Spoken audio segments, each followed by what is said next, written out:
Hi everyone, welcome to, I believe it's week 6 now. We're almost to the midterm section of the class.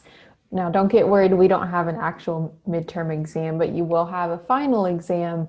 And don't forget that your reading guides are actually your study guides for the final. So if I give you feedback and say, oh, something wasn't right, I would suggest saving my copy of feedback that I gave you and saving that to your computer so that you can study those. That will help you greatly at the end to know exactly what to study and know exactly what to do. Because I know this is a lot of information and want to give you some areas to pinpoint. So this week is going to be a little bit different. And the reason for that is I was going through the text, and one, not only are you all covering these topics more in depth in your group projects, but two, I covered intellectual disability and autism last week. Now, with that being said, it's not a ton of information for me to cover through lecture. So I thought it would be more interesting for you to watch some videos about individuals with those specific disabilities and see a day in their life, see what their lives are like and connect with them so that when you are working with students with disabilities in your classroom, it'll give you a starting point of that empathy and being able to understand where they're coming from and what's going on. So your videos, there are multiple, but don't be too worried. They're all very short and they will make up the other half of this lecture. So I'm going to try and keep this down to the 15-minute range just to give you an overview so you know what's coming. And then you'll watch those videos listed and the reading, and I think you'll get a great idea of low incidence disabilities. But as always, if you want more info or if you have more questions, I'm happy to meet with you or meet on Zoom and talk about anything you want to talk about. So let's get started with low incidence disabilities. And we're so close. I mean, we're halfway through already, and you all are doing an amazing job. Keep up the great work. You're communicating well with me. If you have any trouble or struggles, so I'm so proud of you all. So keep going. You're doing the right things. So first thing I want you to know with low incidence disabilities, so we talked about high incidence disabilities last week. Let's start with that. As we noted, all students with disabilities have different struggles and challenges that they face. High incidence disability, if you were to walk into a classroom, you might not know that that student has a disability. So we talked about a variety of high functioning autism, the high functioning intellectual disability. We talked about emotional behavior disorder, other health impairment, specifically ADHD, because that is on the high incidence side. As you can see in our text, there is always a split to this. So low functioning autism is considered low incidence. Low functioning intellectual disability is considered low incidence. And other health impairment can also be low incidence if you're taking ADHD out of the mix. So I hope that makes sense. You can see the categorization split in your text. And the thing is that with students with low incidence disabilities, they also experience challenges, but these are deemed more significant in the fact that it impacts their social and academic more than it will impact students with high incidence disabilities. Now, that's not discounting the fact that both of them have their unique struggles and challenges that we want to have strategies to help them with. It just means that it's just different layers on the tier. Or if you talk about a spectrum of a high incidence would be on the side where it's a little bit on the lower side when we're talking about challenges and strategies that are needed, and then low incidence is more on the side of we need even more support, even more help in the classroom. So think of it that way, and if you have more questions about that, feel free to reach out to me and I'd be glad to help. So let's go ahead, and I just wanted to mention a few key points. Like I said, I'm going to try and keep this very short so that you can go on and watch the other videos we have planned. The biggest thing to think about when you are a teacher and you're teaching students with low incidence disabilities is that collaboration is critical. You will be working with a multitude of teachers outside of special ed and outside of general ed as well. So that would include speech pathologists and psychologists and a multitude. Sometimes physical therapy and doctors are involved, and sometimes you have to call in if that's something that you need to request or talk to the parents and the families. Just have to be super collaborative, making sure that that child is getting everything that they need.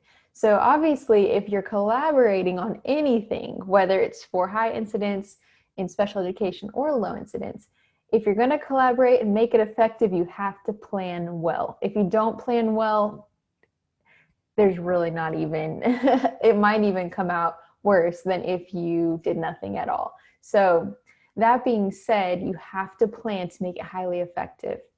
And also we have to really focus on IEP goals and education goals that they have, or social academic objectives that are there for the students.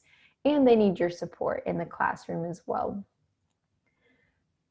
We talked about IDEA last week, so I'm not going to hover over this very long. Just remember that IDEA makes the categories. They have defined the 12 to 13 that are now set, and half of them, about half of them, were high incidence disabilities, and about half of them were low incidence disabilities. So that is all, once again, coming from the IDEA umbrella and definition, and then the split happens between high incidence and low. So I just wanted to make sure that connection was there. I just want to touch on this really quickly with intellectual disabilities. I'm going to go back. Just note that it's all based on IQ levels, and it really does impact their ability to their social skills, their adaptive skills. Can they eat? Can they feed themselves? Can they, get their homework done? Can they use transportation effectively? So these are things that are actually affecting their livelihood and their life skills, typically with intellectual disabilities. Now, this is not something that you will ever have to assess. You might have to fill out forms for a school psychologist or a school, the doctors that come in and have to, diagnose this. But that being said, you may have to fill out a survey saying, here's what I see the student doing in my classroom, and that will help them appropriately identify. And obviously it's largely based on IQ, so they have to take an IQ test. So that's just something I wanted to mention, that you won't be the one diagnosing, and this is something that's done with formal assessments. Let's go on. Just remember that last week we talked about mild to moderate, which is an IQ from 35 to 70. For the low incidence disabilities, it would be the severe and profound, and that's 35 and below. And at that point, that would be considered a low incidence disability with ID. Well, I use a lot of acronyms. So ID is intellectual disabilities, of course. All right. I did want to mention that multiple disabilities, just so you know, is typically ID plus something else. So it could be an intellectual disability plus cerebral palsy, or could be intellectual disability plus, and it's always a combination of at least two or more categorized disabilities. And then, of course, we would want to target more strategies and more support according to those exact types. Okay, let's see. I'm skipping through a lot, obviously, because we talked about autism last week, so we're not going to go over that again. Let's see. You'll see this in your textbook as well, and you're going to see a couple really good examples. Actually, the case from Braden, he actually goes to WKU, and he's a student, and you might even run into him one day. He is fantastic, and I was so glad he was able to give us his perspective on what it is like to have a visual impairment. So obviously I'm on the hearing page, but visual impairment is also underneath sensory impairments. So keep that in mind, and if you see him, feel free to touch base with him. And he also noted several times that if you have questions and you want to know more information, he would be happy to have me send you his email address and that you all could connect. So if you are doing that portion for your group projects, I would be happy to even connect you with him so that you could get more information, or you could do something with him as well in your group project, maybe another video recording. So think about that. I believe he lives in Bowling Green as well. All right. Just wanted to note this with hearing loss. There is a scale, just like we would see with intellectual disabilities. It's not one and done with all of these. There is usually a scale or a spectrum for most of the disability categories. So for hearing loss, it could be slight all the way to profound, and then that gives you the exact numbers. So if you have a student coming in and they're at the 16 level, you'll know it's only slight, but there's still accommodations that need to be met. And like I said, the YouTube video is going to give you a lot of really fresh and interesting information from a student perspective. All right. Let's go ahead through this. Like I said, I'm keeping it really short for this one. You'll see a whole section on physical disabilities as well.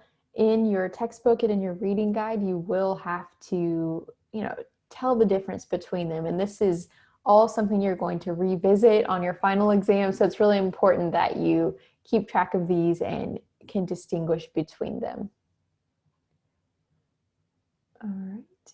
I did want to note that cerebral palsy is a non-progressive disorder. So it's actually caused at birth, and well, during or after birth, and it's some kind of a brain damage, and it is something where it can affect either one side of the body, all four limbs. A lot of times they have trouble walking or maybe even using their arms as they will. So they have to have accommodations, whether it's a walker and help writing, or maybe some assistive technology, which we're talking about in the reading guide as well.